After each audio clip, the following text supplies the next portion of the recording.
అన్ని జన్మలలోకి ఉత్కృష్టమైనటువంటి జన్మ మానవ జన్మ. అటువంటి మనుష్య జన్మ భగవంతుణ్ణి పొందడానికి అత్యంత యోగ్యమైనటువంటి వ్యవస్థ కలిగినటువంటిది. అందుకే ఆ మనుష్యుడు ఉపాసన చేసి భగవంతుణ్ణి పొందడానికి వీలుగా ఋషులు కాలాన్ని విభాగం చేశారు. అలా విభాగం చేయబడినటువంటి కాలంలో రోజు, పక్షము, వారము, సంవత్సరము, ఆయనము, పగలు, రాత్రి, గంట, అరగంట, నిమిషము, యామము, ఇలా ఎన్నో విభాగాలు వచ్చాయి. ఇన్ని విభాగాలలో సంవత్సరము ఒక ప్రధానమైనటువంటి ప్రమాణం. అటువంటి సంవత్సరం 365 రోజులతోటి 12 మాసములతోటి కూడి ఉంటుంది. మనకి చైత్రమాసంలో శుక్లపక్షంలో వచ్చేటటువంటి మొట్టమొదటి తిథి అయినటువంటి పాడ్యమి నాడు కొత్త సంవత్సరం ప్రారంభం అవుతూ ఉంటుంది. మనం చాంద్రమానాన్ని అనుసరిస్తాం. 60 సంవత్సరములు. ఈ 60 సంవత్సరములే మళ్ళీ వృత్తంగా తిరుగుతూ ఉంటాయి. అందులో మొట్టమొదటి నెల అయినటువంటి చైత్రమాసంలో మొట్టమొదటి పక్షమైన శుక్లపక్షంలో మొట్టమొదటి తిథి అయినటువంటి పాడ్యమి నాడు కొత్త సంవత్సరం ప్రారంభమవుతుంది. ఋషులే కొత్త సంవత్సరం ప్రారంభమైనప్పుడు దాన్ని అనుష్ఠించి తత్సంబంధమైనటువంటి ప్రయోజనాల్ని పొందడానికి కావలసినటువంటి రీతిని నిర్ణయం చేశారు. మనం సంవత్సరాది జరుపుకోవడం ఒక ప్రత్యేకమైనటువంటి విధానంలో జరుపుకోవాలి. సంవత్సరాది నాడు విధింపబడినటువంటి ప్రధానమైనటువంటి కర్తవ్యం ప్రాతకాలంలో స్నానం చెయ్యడం. సూర్యోదయాత్ పూర్వమే నిద్రలేచి ప్రథమయామంలోనే స్నానం పూర్తి చెయ్యాలి. ఒక యామమునకు 3 గంటలు, ఒక రోజులో 8 యామములు ఉంటాయి. 8 మూళ్ళు 24 గంటలు. ఈ 24 గంటల కాలంలో ప్రథమయామం ఏది ఉంటుందో దాన్ని బ్రాహ్మీ ముహూర్తము అంటారు. ఆ బ్రాహ్మీ ముహూర్తంలోనే స్నానం చెయ్యాలి. ఆ స్నానం చేసేటప్పుడు కూడా అభ్యంగన స్నానం చెయ్యాలి. అభ్యంగన స్నానము అంటే తల మొదలుగా పాదముల వరకు నీరు పోసుకుని స్నానం చెయ్యడం. తలంటి స్నానము అంటారు కదూ, అటువంటి స్నానం చెయ్యాలి. ఆ స్నానం చేసేటప్పుడు ఇంట్లో ఉన్నటువంటి పెద్దవాళ్ల చేత ఆ నువ్వుల నూనె మాడు మీద పెట్టించుకుని ఆశీర్వచనం చేయించుకుంటారు. ఎందుచేత అంటే తైలాభ్యంగన స్నానం చేసినటువంటి కారణం చేత అలక్ష్మి పరిహారం అవుతుంది. లక్ష్మీదేవి యొక్క అనుగ్రహం కలుగుతుంది. మనం శ్రీ సూక్త పఠనం చేసేటప్పుడు అడుగుతాం, అమ్మ నాకు క్షుత్పిపాసామలాం జ్యేష్ఠాం అలక్ష్మీం నాశయాం యహం అభూతిమసమృద్ధించ సర్వాన్ నిర్నుదమే గృహాత్ అని అడుగుతాం. మా ఇంట్లో ఆకలి, దప్పిక, మలినము ఇటువంటివి ఉండకూడదు. లక్ష్మీదేవి కన్నా ముందు పుట్టినటువంటి జ్యేష్ఠాదేవి స్వరూపమైనటువంటి దారిద్ర్యం ఏదుందో అది తొలగిపోవాలి. నేను పుత్రులతోటి, మిత్రులతోటి, సంపత్తితోటి, వాహనాలతోటి భోజనం చెయ్యాలని సంకల్పం చేసినప్పుడు కావలసినటువంటి పదార్థాలతోటి దాన్ని జీర్ణం చేసుకోగలిగినటువంటి ఆరోగ్య వ్యవస్థతోటి నేను సంతోషంగా ఉండాలి. అలా ఉండేటట్టుగా నన్ను అనుగ్రహించు అని మనం తెల్లవారి లేస్తే శ్రీ సూక్త మంత్రాలతో పరదేవతని అడుగుతూ ఉంటాం. అలా అడగడానికి పర్యవసానంగానే సంవత్సరాది నాడు మొట్టమొదటి యామంలో బ్రాహ్మీ ముహూర్తంలో తలంటు స్నానం ఆచరిస్తారు. ఆ తైలాభ్యంగన స్నానం ఆచరించినటువంటి కారణం చేత అలక్ష్మి పరిహారమై లక్ష్మీ కటాక్షం కలుగుతుంది. తలంటు స్నానం చేసిన తరువాత నూతన వస్త్రములను ధరించాలి. నూతన వస్త్రాలు ధరించడము అనేటటువంటి విషయంలో ఒక ప్రత్యేకమైనటువంటి విశేషం ఉంటుంది. అంచు కలిగినటువంటి బట్ట కట్టుకోవాలి. అంచు కలిగినటువంటి బట్ట, ఖండము కానటువంటి బట్ట ఏది ఉంటుందో అటువంటి బట్ట యందు సమస్త దేవతలు కూడా ఆవహించి ఉంటారు అని మనకి వేదవాక్కు. వేదవాక్యే ప్రమాణవాక్కు. ఎందుచేత అంటే తస్మాత్ శాస్త్రం ప్రమాణంతే కార్యాకార్య వ్యవస్థితౌ. ఏదైనా ఒక పని చెయ్యాలి అంటే శాస్త్రాన్ని ప్రమాణం చేసుకొని చెయ్యాలి. శాస్త్రమే వేదము. ఆ వేదం చెప్పినటువంటి మాట వస్త్రాన్ని ఆవహించి దేవతలు ఉంటారు. అందుకే అంచు కలిగినటువంటి బట్టని ధరించినటువంటి కారణం చేత దేవతల యొక్క అనుగ్రహం కలిగి తత్కారణం చేత దీర్ఘాయుర్దాయాన్ని పొందుతాడు. అందుకే నూతన వస్త్రధారణ చేసి తదనంతరం ఇంట్లో ఉండేటటువంటి కులదైవానికి నమస్కారం చేస్తారు. నమస్కారం చేసి ఆ రోజున ప్రత్యేకించి ఒక ప్రసాదాన్ని భగవంతుడికి నివేదన చేసినటువంటి శేషం ఏది ఉంటుందో దాన్ని పుచ్చుకుంటారు. ఈశ్వరుడికి నివేదన చేసినటువంటి పదార్థం ఏది ఉంటుందో దాన్నే ప్రసాదము అంటారు. అయితే ఆ రోజు భగవంతుడికి నివేదన చేసేటటువంటి ప్రసాదం ఒక విశేషంతో కూడుకున్నదై ఉంటుంది. అది ఎలా తయారు చెయ్యాలి అన్నదాన్ని కూడా శాస్త్రమే మనకి చెప్పింది. తద్వర్షాదౌ నింబసుమం శర్కరాంలఘృతైర్యుతం భక్షితం పూర్వయామేస్య తద్వర్షం సౌఖ్యదాయకం అని. ఆ పదార్థాన్ని ఎలా తయారు చేయాలి అంటే యద్వర్షాదౌ నింబసుమం. నింబ అంటే వేప చెట్టు. వేప చెట్టుకి పూసినటువంటి పువ్వులు ప్రధానంగా ఆ పదార్థంలో ఉండాలి. ఆ వేప చెట్టుకి కొన్ని విశేషాలు ఉంటాయి. ఆరోగ్యాన్ని ఇవ్వగలిగినటువంటి చెట్టు ఏది అంటే వేప చెట్టు. అందుకే నింబవృక్షం గురించి వ్యాఖ్యానం చేస్తూ అమరకోశం ఒక మాట అంటుంది, వేప చెట్టుని ఆశ్రయించి ఉండడం, వేప చెట్టు కింద పడుకోవడం, వేప చెట్టు యొక్క గాలి పీల్చడం ఆరోగ్యానికి పరమకారణములై ఉంటాయి. అంత గొప్పది వేప చెట్టు. అది పరదేవత యొక్క అనుగ్రహం. అటువంటి వేప చెట్టు ఈ చైత్రమాసం వచ్చేటప్పటికి వసంత ఋతువు వస్తోంది అనేటప్పటికీ పువ్వు పూస్తుంది. ఆ పువ్వులో విశేషమైనటువంటి రోగ నిరోధక శక్తి ఉంటుంది, ఆ క్రిమి సంహారక శక్తి ఉంటుంది. అటువంటి వేప పువ్వుని నీటిలో కలుపుతారు. తద్వర్షాదౌ నింబసుమం శర్కరాంలఘృతైర్యుతం. శర్కర అంటే ఇక్కడ బెల్లము అని అర్థం చేసుకోవాలి.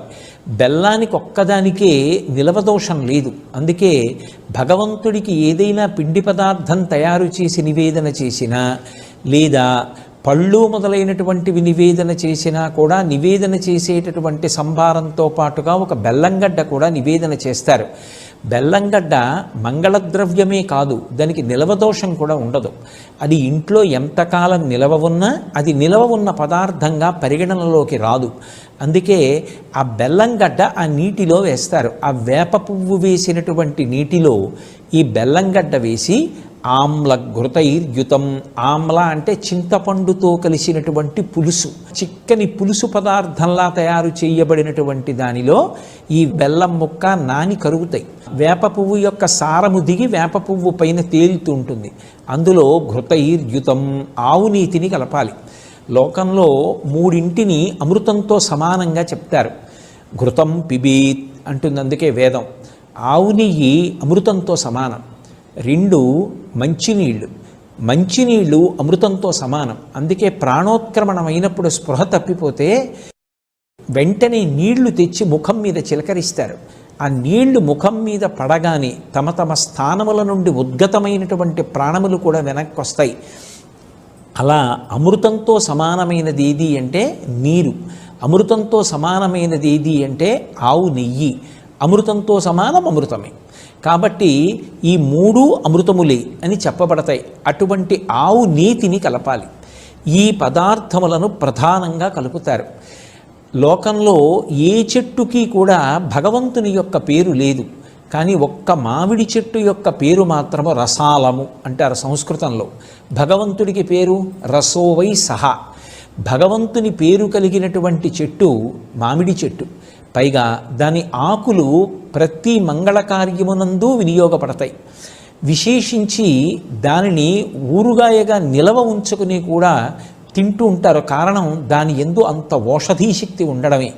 అంత గొప్పదైనటువంటి మామిడి ముక్కలు కూడా కలుపుకోవడం అనేటటువంటిది సంప్రదాయంలో అలవాటుగా ఉంది. ఈ పదార్థాన్ని భగవంతుడికి నివేదన చేసి ఎప్పుడు తినాలి ఈ పదార్థము అంటే మొట్టమొదటి యామంలో తినాలి. అంటే తెల్లవారుజాము కాలంలోనే ఇది ఈశ్వరుడికి నివేదన చేసి ప్రసాదంగా పుచ్చుకోవాలి. అంటే ఈశ్వరుడికి దీన్ని నివేదన చెయ్యాలి అంటే దానికి పూర్వాంగంలోనే స్నానాది కార్యక్రమములు పూర్తయిపోవాలి. అలా యద్వర్షాదౌ నింబసుమం శర్కరాంలఘృతైర్యుతం. ఆ పదార్థాన్ని ఎవరైతే పుచ్చుకుంటున్నారో, ఈశ్వర ప్రసాదంగా స్వీకరిస్తున్నారో అటువంటి వాళ్ళకి తద్వర్షం సౌఖ్యదాయకం. ఆ ప్రసాదమే ఈశ్వరుడి యొక్క అనుగ్రహం కనుక ఆ ప్రసాదము ఆ సంవత్సర కాలమంతా కూడా ఆ వ్యక్తి ప్రశాంతమైనటువంటి స్థితిలో జీవించడానికి కావలసినటువంటి వ్యవస్థని మనకి అందిస్తుంది. రోజున భూషణములను ధరిస్తారు.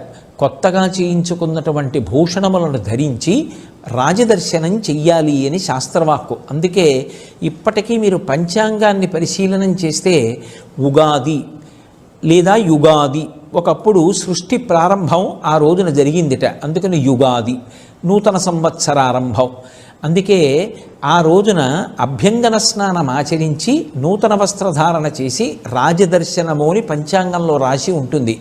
రాజదర్శనము అంటే ఈ భూమిని పరిపాలించేటటువంటి ప్రభువు ఎవరుంటారో ఆయన నా విష్ణు పృథివీపతి, విష్ణువాంశ లేనటువంటి వాడు పృథివీపతి కాలేడు. ఇప్పుడు మనం రాజదర్శనం చెయ్యాలి అంటే తేలిక మార్గం, రాజులకు రాజు పరమేశ్వరుడు, రాజశేఖరుడైన. అందుకే రాజన్మత్తమరాళమందగమనాం రాజీవపత్రేక్షణాం రాజీవ ప్రభవాది దేవ మకుటై రజత్పదాంబోరుహాం రాజీవాయతపత్రమండితకుచాం రాజాధిరాజేశ్వరీం శ్రీశైలస్థలవాసినీం భగవతీం శ్రీమాతరం భావయే అంటారు. ఆ జగదంబ కన్నా పరమేశ్వరుడి కన్నా రాజాధిరాజులు ఎవరుంటారు? అందుకే చక్కగా ఆ రోజున శివాలయానికి వెళ్ళి మనం పార్వతీ పరమేశ్వరుల యొక్క దర్శనం చెయ్యాలి. ఎందుచేత అంటే జగత పితరవ్ వందే పార్వతీ పరమేశ్వరవు, ఈ జగత్తుకంతటికీ కూడా తల్లిదండ్రులు వాళ్ళు. లేదు లక్ష్మీనారాయణ దర్శనం చెయ్యవచ్చు. చక్కగా విష్ణువాలయానికి వెళ్ళి ఆ స్వామి దర్శనం, జగన్మాతయే లోకమాత అయినటువంటి లక్ష్మీదేవి దర్శనం కూడా అదే స్థాయిలో ఫలితాన్ని ఇస్తాయి. శివకేశవుల మధ్య అభేదం పాటించడం అనేటటువంటిది జీవితంలో ప్రధానంగా అలవాటు కావాలి. ఆ రోజున తప్పకుండా చెయ్యవలసినటువంటి పనులలో ఒకటి గోపూజ చేసి వృషభ పూజ చెయ్యాలి. ఎందుచేత అంటే ఎద్దు యొక్క డెక్కల నుండి స్రవించినటువంటి అమృత బిందువుల వలన పంట బాగా వృద్ధిలోకి వచ్చి చక్షు సంబంధమైన వ్యాధులు రాకుండా ప్రజల్ని కాపాడుతుంది. అంత గొప్పగా ముఖభాగము చేత అనుగ్రహించగలిగినది వృషభము, పృష్ఠభాగము చేత అనుగ్రహించగలిగినది గోవు. సమస్త దేవతలు గోవు యొక్క శరీరమును ఆవహించి ఉంటారు. అందుకే ఆ రోజు తప్పకుండా గోవు యొక్క దర్శనం చేసి గోవుకి ప్రదక్షిణం చేసి నమస్కరించి కాస్త గోగ్రాసం పెట్టి వృషభ పూజ చేసి వస్తే విశేషమైనటువంటి ఫలితం కలుగుతుంది. అలాగే ఆ రోజున తప్పకుండా పంచాంగానికి పూజ చేస్తారు. పంచాంగము అంటే 5 అంగములు కలిగినది అని అర్థం. తిథి, వారము, నక్షత్రము, కరణము, యోగము అంటారు. ఈ పంచాంగంలో ఒక సంవత్సర కాలాన్ని ప్రమాణం చేసుకుని ఆ కాలమునందు గ్రహములు ఎలా కదులుతున్నాయో, ఆ గ్రహములు ఏ ఏ ఫలితాల్ని ఇవ్వబోతున్నాయో దాని చేత ఆయా నక్షత్ర పాదముల యందు జన్మించినటువంటి జాతకులు పొందబోయేటటువంటి శుభాశుభ ఫలితములు ఎలా ఉంటాయో, ఆదాయ కందాయ వివరాలు ఎలా ఉంటాయో, రాజపూజ్యము అవమానము ఎలా ఉంటాయో ఇవన్నీ తెలియచెప్పబడతాయి. ఎందుకు ఇవన్నీ చదువుకోవడం అంటే గ్రహములకు స్వాతంత్ర్యం లేదు, అవి ఈశ్వరుడికి వశవర్తి అయి ఉంటాయి. రాబోయే కాలం ఇలా ఉంటుంది అని తెలిసిందనుకోండి, బెంగ పెట్టుకోవలసిన అవసరం ఉండదు. భగవంతుణ్ణి చక్కగా భక్తితో ఆరాధన చేస్తే భక్తికి ప్రసన్నుడైనటువంటి పరమాత్మ గ్రహములను ఆదేశిస్తాడు. వీడు భక్తితో జీవిస్తున్నాడు కనుక వీడికి తీవ్రమైనటువంటి ఫలితములను ఇవ్వకు, వాడు తట్టుకోగలిగినంత కష్టాన్ని మాత్రమే ఇచ్చి అనుగ్రహించమని శాసించి వాడు గత జన్మలలో చేసుకున్నటువంటి కర్మల వలన పొందవలసినటువంటి పరమభయంకరమైనటువంటి దుఃఖాన్ని కూడా భరించగలిగినంత దుఃఖంగా మార్చి ఆ ఫలితాన్ని అక్కడతో పరిమార్చేటట్టుగా అనుగ్రహించగలిగినటువంటి దివ్యశక్తి సంపన్నుడు ఈశ్వరుడు ఒక్కడే. ఆ ఈశ్వరారాధన చేసి తనని, తన కుటుంబాన్ని, తన దేశాన్ని రక్షించుకోవడానికి కావలసినటువంటి మార్గదర్శనం పంచాంగ శ్రవణం చేత, పంచాంగ పూజ చేత లభిస్తుంది. అసలు పంచాంగం ప్రతిరోజు చూడాలి. తిథి, వారము, నక్షత్రము, కరణము, యోగము అనేటటువంటి ఈ 5టిని ప్రతిరోజు ఎవరు పరిశీలనం చేస్తారో వారికి సంపద, దీర్ఘాయుర్దాయము, పాపనాశనము, అలాగే ఆరోగ్య సిద్ధి, విజయము ఈ 5 సంప్రాప్తిస్తాయి.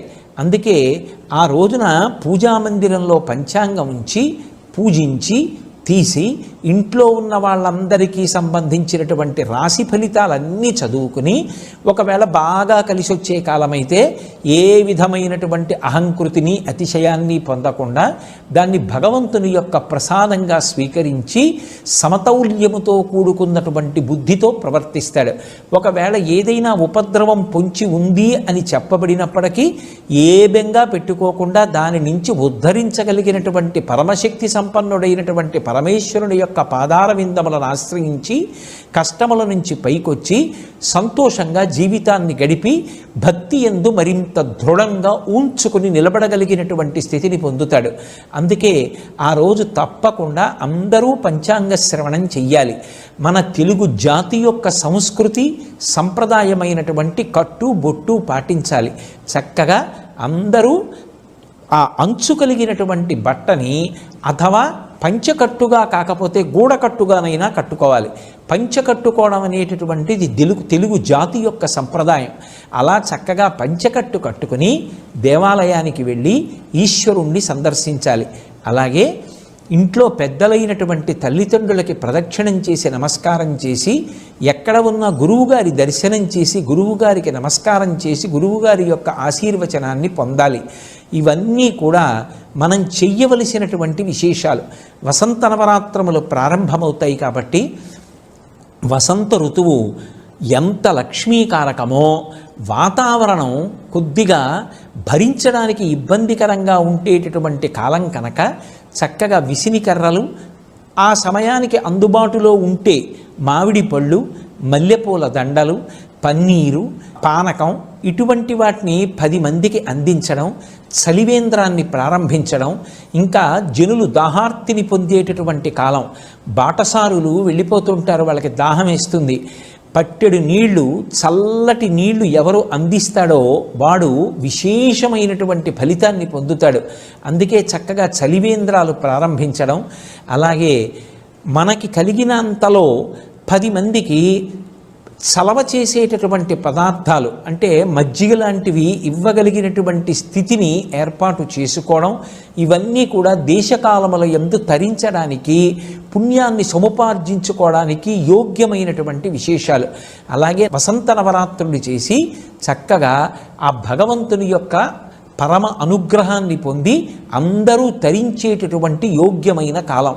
అందుకే ఈ నూతన సంవత్సరం వచ్చింది అంటే కేవలం ఏదో ఇంద్రియముల యొక్క ప్రకోపాన్ని శాంతింపచేసుకోవడానికి అనుసరించవలసినటువంటి విధానంగా కాకుండా, అర్థం లేనటువంటి విధి విధానాలు పాటించడం కాకుండా శాస్త్రప్రోక్తమైనటువంటి పద్ధతిని పాటించి కొత్త సంవత్సరం ప్రారంభమవుతోంది కనుక భగవంతుని యొక్క అనుగ్రహంతో ఆ సంవత్సరం తాను, తన కుటుంబ సభ్యులు, తన సమాజము, తన రాష్ట్రము, దేశము, యావత్ ప్రపంచము కూడా పరమ ప్రశాంతంగా ఉండడానికి కావలసిన రీతిలో ఈశ్వరారాధన చేసి అనుగ్రహాన్ని పొందాలి. అలా పొందడానికి కావలసినటువంటి విధి విధానాలన్నిటినీ కూడా మనకి ఋషులు చక్కగా అందచేశారు. ఇటువంటి విధి విధానాలన్నిటినీ కూడా పాటించి ఈ రాబోయేటటువంటి సంవత్సరంలో మనందరం కూడా పరమ ప్రశాంతతని పొందడానికి కావలసినటువంటి విభూతిని ఆ పరమేశ్వరుడు మనకి నిర్హేతుక కృపాకటాక్ష వీక్షణముల చేత అందించాలని సాంజలిబంధకంగా ఆయన పాదార విందములకు నా శిరసు తాటించి నమస్కరిస్తూ నా నూతన సంవత్సర శుభాకాంక్షలను తెలియచేస్తూ స్వస్తి.